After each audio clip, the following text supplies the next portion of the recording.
is New York Nightly News with Chuck Scarborough, live on New York Nonstop. Prostate cancer is the most common cancer in men in the U.S. One man dies every 30 minutes from that disease, and trying to get that number down is why September is Prostate Cancer Awareness Month. Dr. DEEPAK Kapoor, president of the Advanced Urology Centers of New York, is here to tell us more about that. Doctor, welcome. Thank you so much for having me. What is the trend now in prostate cancer and survival? The death rates from prostate cancer have been steadily decreasing for the last 2 decades, and that is largely because of the fact that there's been so much emphasis on screening and early detection in this country, and it's definitely making a big difference on survival rates for us. How curable is it?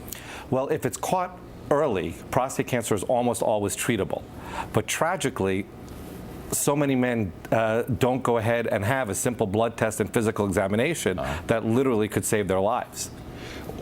What's the dividing line between early and late? What's the progression of the disease where suddenly it becomes more of a complicated thing to deal with? Well, it really is a question of timing. You know, when the disease presents and it's localized to the prostate before it spreads to the lymph nodes or to the bone, we can treat it with surgery or radiation, sometimes even active surveillance where we can watch the disease. But the key is to know that you have it so that you're in the appropriate treatment group and you can be monitored and treated appropriately. When should men start getting screened? Well, every man should start getting screened at age 50. There's a much higher death rate and incidence of prostate cancer in African Americans. They're a high-risk group, and they should start getting screened at 40. Also, men who have a family history of prostate cancer should also start getting screened at 40. You know, there is a fear, I think, that many men have that kind of keeps them away from getting screened. There's a fear if they do have prostate cancer and they do treat it, they're going to end up being impotent or incontinent.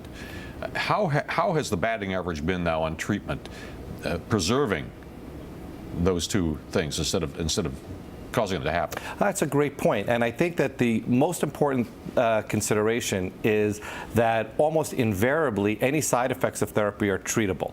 The earlier we catch the disease and the more precise and focal we can be with the therapy, then the less likelihood there is of having those complications. So it stands to reason that the later and more advanced disease require more aggressive interventions and more side effects. Another reason to get screened and treated early. All right. Well, Dr. DEEPAK Kapoor, thanks for coming in and sharing your wisdom. I really appreciate it. That'll do it for New York Nightly News. Talk Stoop is straight ahead here on Nonstop. See you at 11 News 4 New York. Thanks for joining us. Good night.